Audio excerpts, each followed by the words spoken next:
you feel like the Hunter Call of the Wild has been on a steady decline for a couple of months, especially with lackluster releases like Mississippi Acres and New England? The community has definitely started to lose faith that expansive worlds could keep giving players what they want. This has seemingly all changed once they announced the Emerald Coast. Emerald Coast is our first look at an Australian map within the Hunter Call of the Wild, and the community is buzzing with excitement to start hunting in the outback. This release isn't just thrilling for current players, it holds the potential to resuscitate the Hunter Call of the Wild, rescuing it from its untimely demise. The community has been asking for an Australian reserve for years, and we tried manipulating every little clue to fit the outback. The earliest I can remember is when the boxing gloves clue was added to the Lake Lakes. Ultimately, it turned out to be referring to the Rocky Mountains of the Silver Ridge Peaks. I do know, however, there was a large group of us hoping it referred to a boxing kangaroo and a map down under. So finally getting the Emerald Coast is so satisfying to see for a community that has been around for the longest time. There is also such a buzz around Discord servers, Steam forums, live streams, and even comments on YouTube videos that I haven't really seen for any other DLC. With the release of Mississippi and New England, you were almost counting on some negative comments. They were usually in the form of referring to just being another North American reserve, and in the case of both Reventuli and New England, it was just another map with copy-pasted animals. I guess with the exception of small game. For some, this meant that Expansive Worlds was rushing content and didn't really care at all about bringing something new into Call of the Wild for its players. In hindsight though, this was maybe a great choice because it allowed the developers to fix the bugs that plagued the game. By doing this, now they have the game in a state that is near perfect before the heavy hitter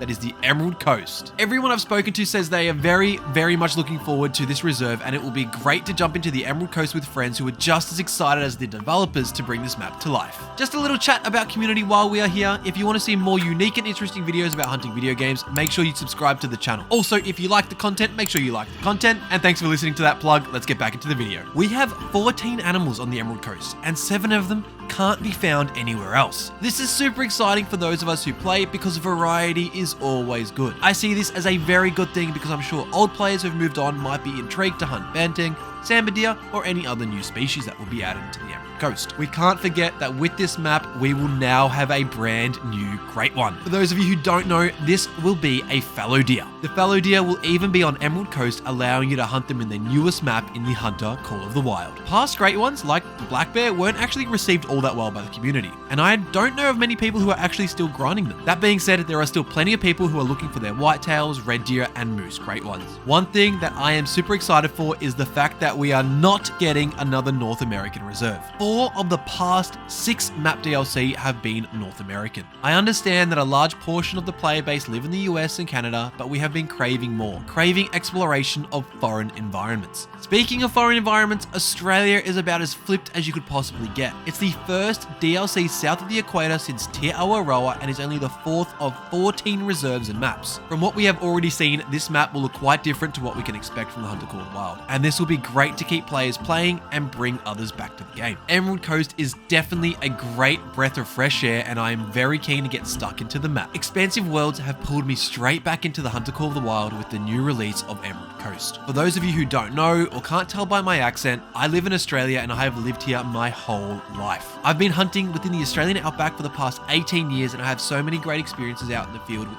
family and my friends. To be able to hunt samba deer in the same bush that I would hunt in real life is a very surreal moment for me, and it's something that I've wanted ever since I started playing Call of the Wild back in 2017. The whole concept of Australia is actually what helped kickstart this channel. A couple of years ago, I uploaded a video on the idea of an Australian reserve within the Hunter Call of the Wild. This video went viral for me, and it was my most viewed video for the longest time. I've been very passionate about an Australian map for the Hunter Call of the Wild. I actually have chills right now thinking about what it's going to be like hunting through this map and hearing voices like mine, hunting in an environment like mine, hunting animals that I hunt. It is something that just feels right, and I'm so excited for the release of the Emerald Coast. I hope all of you are too. Thanks again for checking out my content. If you would like to see another video that I have posted about the Emerald Coast, or maybe even you would like to see me create a zoo from what I harvest in the Hunter Call of the Wild, make sure you choose one of the videos on your screen. Good luck out there, hunters.